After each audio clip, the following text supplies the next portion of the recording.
Boa tarde, Alexandre Fonseca aqui falando do VR Abandonada. Eu estou aqui fazendo campanha no Volta Grande 4, um bairro que para mim é bem simbólico sobre o que acontece em Volta Redonda com relação à poluição, porque a gente fala muito sobre poluição atmosférica, mas às vezes fala sobre a poluição terrestre, né, poluição do solo, às vezes até a poluição das águas. Ontem postamos um vídeo com vários peixes mortos no Rio Paraíba e a gente não sabe ainda a origem, não vamos especular aqui qual é a origem do problema ali, um odor muito forte no Rio Paraíba. E nós temos a montanha de escória que fica nas proximidades aqui do Volta Grande 4, com Brasilândia e por aí vai.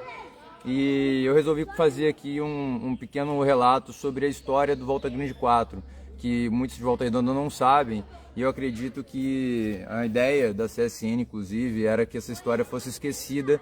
Por isso que quando eu trago ela de volta, quando eu ressurjo com essa história, eles me processam, né? Porque era uma história que era para ser esquecida e a gente não vai deixar que seja esquecida assim. Muitos próprios moradores do bairro ou das adjacências não sabem como que esse bairro surgiu, vieram morar aqui depois. Então eu acho um relato bastante importante. Primeiramente a gente volta nos anos 90, na época da privatização da CSN. A CSN precisava que os trabalhadores comprassem a ideia, não só comprassem as ações da empresa, que foi uma das ideias da CSN, que trabalhadores comprassem algumas ações. Claro que nunca ia oferecer as ações majoritárias, mas que comprassem um pedacinho das ações como uma forma de convencimento de que seria bom privatizar a empresa, mas também precisava de outros métodos para convencer que a CSN fosse privatizada de fato, porque se os trabalhadores unidos, 30 mil trabalhadores, não permitissem, né, fizessem piquete, fizessem mais greve, fossem à luta de fato contra a privatização, ela não seria privatizada. Então ela foi um projeto de anos e anos para que isso acontecesse, né? Isso começa quando o Collor ele assume em 1990, ele é eleito em 89, com muita ajuda da mídia burguesa, dos jornais, televisão, né, imprensa como um todo apoia a candidatura do Collor, que ele tinha inclusive, né, uma retransmissora da Globo lá em Alagoas. Então ele é eleito com a ajuda de um empresariado brasileiro, né, muito forte, e ele começa com um plano de desestatização, né, um plano de privatização das empresas do Brasil. E ele coloca aqui em Volta Redonda o Procópio Lima Neto para ser presidente, para limpar a empresa, demitir uma galera e preparar para a privatização. E uma das ideias da privatização era a ideia midiática. Então você tinha que comprar os trabalhadores de alguma forma, comprar o convencimento deles. Mandaram-se cartas para as famílias dos trabalhadores, dizendo para as esposas dos trabalhadores que seria bom privatizar a CSN. Você teve muita matéria em jornal, o próprio Diário do Vale, segundo, eu vou ser bem cuidadoso com as palavras para tentar ao máximo levar mais processos, mas contando sempre a verdade, né? Então, segundo o artigo acadêmico publicado, o Diário do Vale ele surge como uma forma de tentar convencer a população de que a privatização seria boa, né? Não à toa ele surge justamente nesse momento, em 1992, quando ela estava sendo preparada para ser privatizada, o primeiro jornal diário de Volta Redonda. Você montar e estruturar um jornal que ele é de fato diário, né? Que ele roda todo dia, você precisa de uma equipe muito grande, você precisa de uma estrutura de imprensa muito grande. Então até então os jornais em Volta Redonda eram semanais, né? Então todo sábado saía um jornal e por aí vai. Então surge o Diário do Vale, mais uma vez, segundo relatos, o maquinário comprado pela própria CSN, né, para que fosse ali montasse uma estrutura para defender a privatização do CSN. Então você tem um estudo que mostra quantas vezes foi citada a privatização do CSN entre 92 e 93 no Diário do Vale, quantas vezes de forma positiva, né, isso foi tratado pelo Diário do Vale. E outro lado era comprar o sindicato, né? Então o sindicato até 92, né, de 82 a 92, era um período de um sindicato muito combativo, um sindicato que era o sindicato chamado de Sindicato de Lutas, né, que era o novo sindicalismo brasileiro que surge nos anos 70 com as greves do ABC, e, né, a própria greve em Volta Redonda em 82, 84 a primeira greve, mas o Juarez ele assume em 82 já com essa ideia de um sindicato combativo, né? E então o próximo passo seria comprar o sindicato. Como que a CSN ela faz para comprar esse sindicato, né? Se o sindicato ele é eleito pelos trabalhadores, ele faz uma campanha extensiva para montar uma chapa contra a situação, né? Contra o pessoal da CUT na época, contra o pessoal do Juarez, que ainda o Juarez já estava morto, mas ainda tinha a galera do Juarez lá no sindicato. E nessa campanha se viu, né, muita gente, se viu o presidente da CSN se reunindo com os sindicalistas ali que estavam montando a nova chapa, que seria a Força Sindical, né, a chapa Pelega, que ganhou as eleições com o apoio do presidente da CSN. Ele apoiou, e esse apoio, inclusive, né, pegaram, né, mais uma vez, relato vindo de artigo acadêmico, mostra que um delegado de Volta Redonda, ele pegou, assim, entre aspas, a presidência da CSN, imprimindo material para a Força Sindical e deu auto de infração ao presidente, porque a CSN era uma estatal, e uma estatal ela não pode se meter nos meandros de um processo sindical, né? Vamos dizer assim, se a Petrobras, o sindicalismo dos petroleiros, né? Se os petroleiros estão se organizando em uma eleição sindical, a Petrobras não pode interferir nisso, né? A direção da Petrobras não pode interferir nisso, né? E foi o que aconteceu aqui em Volta Redonda, com o apoio claro do Procópio Lima Neto, a Força Sindical, e nisso eles ganharam, a Força Sindical ganhou.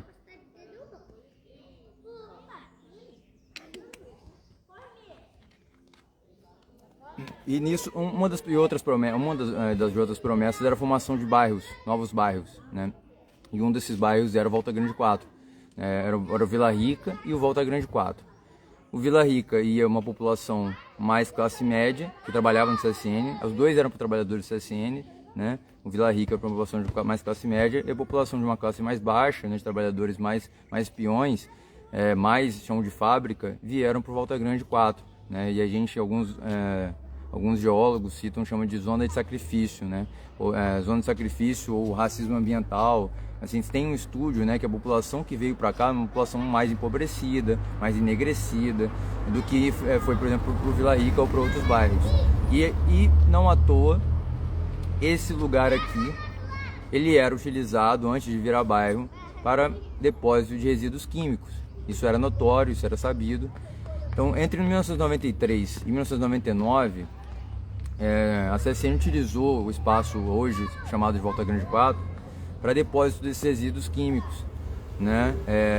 Usou boa parte da zona, a partir da década de 70, a cidade, né, a prefeitura, cedeu muitas áreas da zona leste da cidade para a CSN, para ela jogar esses rejeitos. A produção siderúrgica ela tem muitos rejeitos e a CSN precisava de espaço, a prefeitura cedeu muitos espaços nas zonas leste da cidade para depósito desses rejeitos. Inclusive hoje, se você passar, né, na frente do Parque do Contorno, você vai ver uma placa lá escrita, né? Atenção, terreno contaminado, sob investigação e tal. Porque quando foram fazer, né, a rodovia do Contorno, vários trabalhadores começaram a passar mal, né? E estavam escavando, né, e montando ali a rodovia e começaram a passar mal e descobriram que ele estava contaminado. Descobriram entre aspas, né? Porque na verdade a própria CSN já sabia que aquilo ali estava contaminado, não notificou. Nos anos 70 e 80 que aquilo ali foi feito, a regulamentação ambiental não era a mesma de hoje, estava começando a regulamentação federal, estadual, ambiental, então isso foi feito de forma muito equivocada, vamos dizer assim. Nisso, entre 83 e, como eu falei, 99, se jogou resíduos químicos e a CSN viu esse espaço aqui como um possível espaço para doação e para a criação de um bairro, né? Falou, não, ali a gente está jogando rejeito e tudo mais, mas a gente pode, né, fazer permeabilização, jogar alguma coisa por cima e se tornar um bairro. E ela ofereceu para o sindicato aceitou. Na época, tudo muito de uma forma muito...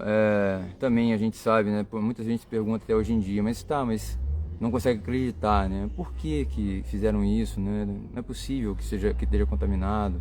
como que passou pela prefeitura, como que passou pelo governo estadual, federal, como que permitiram isso, né?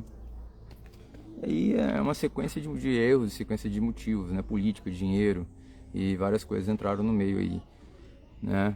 Mas a grande questão é que mesmo, então, como eu falei, 183, 99, se jogou lixo químico aqui, você percebe que mesmo depois que começou a se transformar isso aqui em bairro, continuou se jogando lixo químico aqui. Porque isso aqui começa a transformar em bairro em 96. 96, 97, começa a se formar o bairro. E as pessoas começam a vir morar aqui em 99, né? 96, 97 e 99, as pessoas começam a vir morar aqui e ainda se jogava resíduo químico aqui. E em todo esse processo se transformou, virou mais um Volta Grande, né? Alguns anos depois dos moradores vieram morar aqui, já se começaram a se criar estudos na própria prefeitura, onde indicavam, né, eu li isso um dia desse no artigo acadêmico e respondi, né, que havia maior incidência de aborto e câncer aqui no bairro, e a prefeitura nada fez. E as pessoas continuaram morando aqui. As casas começaram a apresentar rachaduras, as casas começaram a sair líquido do chão de várias cores diferentes, e ainda assim nada se foi feito.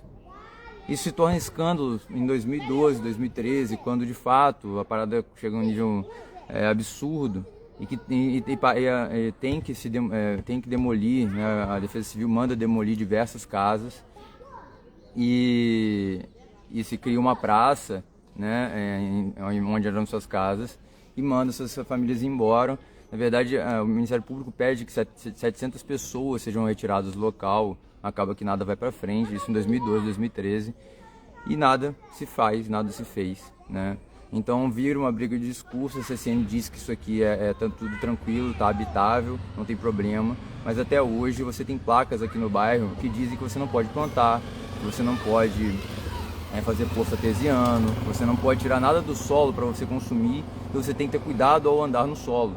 Isso já diz muito, né? Se a justiça já tivesse decidido para a CSN, a favor da CSN, né, decidido que isso aqui é seguro, é óbvio que não teria essas placas mais. A própria CSN já teria retirado essas placas há muito tempo, né? Porque nas próprias placas, né, que você vai achar foto delas no VR Abandonada, tem lá a linha verde da CSN, ligue para a linha verde da CSN, porque ela é responsável por isso, né?